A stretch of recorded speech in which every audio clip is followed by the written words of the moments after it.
Okay, listen, let me tell you, as the sun rises across the great Sonoran deserts, we're actually in pretty good shape here. Yesterday, this was a Mitch McConnell thing, right? He announced over the weekend. He said, we're going to have the vote we're going to get it. We're going to push the vote on repealing Obamacare because we got the vote in the House. So it was this attempt to do it on the floor of the Senate. It was really interesting when he was being interviewed. The question was, how are you going to make that happen? Yeah. And essentially, his answer was, I'm going to make that happen. Okay. And he Never did. You mind how that's going to happen. And he did.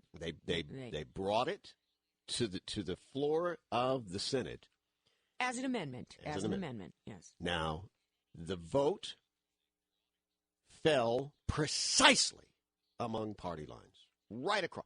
51-47. That's it. You want to know why I find that fascinating?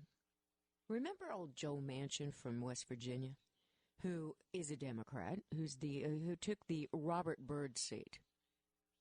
He fired a gun on one of his spots. He fired a gun through the paperwork of the bill, okay? Obamacare bill.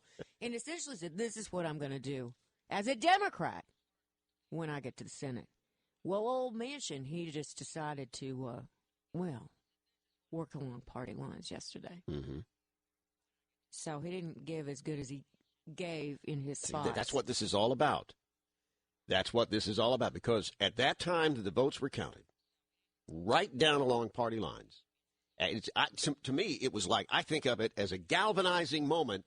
The Republicans in the Senate forced every single Democrat right on the friggin' record. That's exactly right. And it can't be undone. The vote is done. It's there. It's in granite. Take it to the bank. No, forget take it to the bank.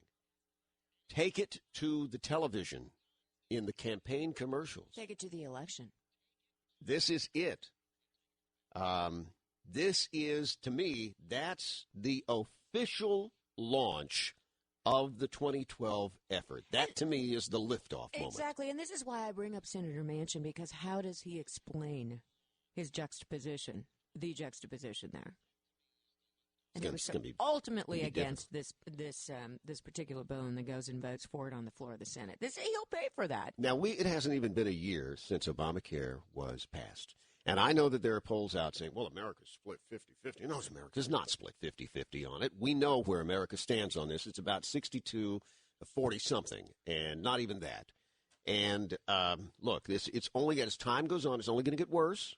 There are going to be more and more waivers. It's only going to get worse. Well, the more we find out, the more we hate it. So here we are.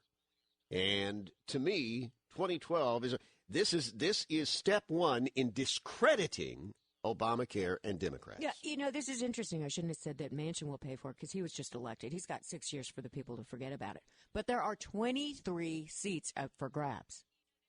The Democrats have to defend 23 seats in 2012.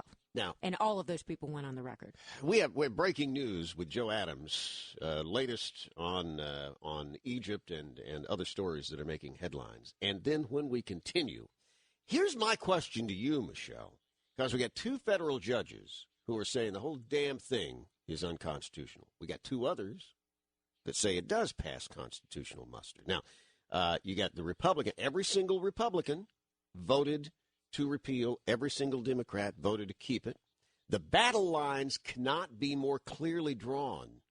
This is there is no ambiguity here on who stands where and what.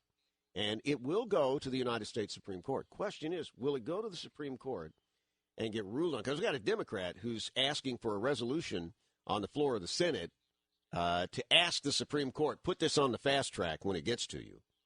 So, at any rate, will it get to the Supreme Court before the voters get to these jackasses who gave it to us? And right after the news.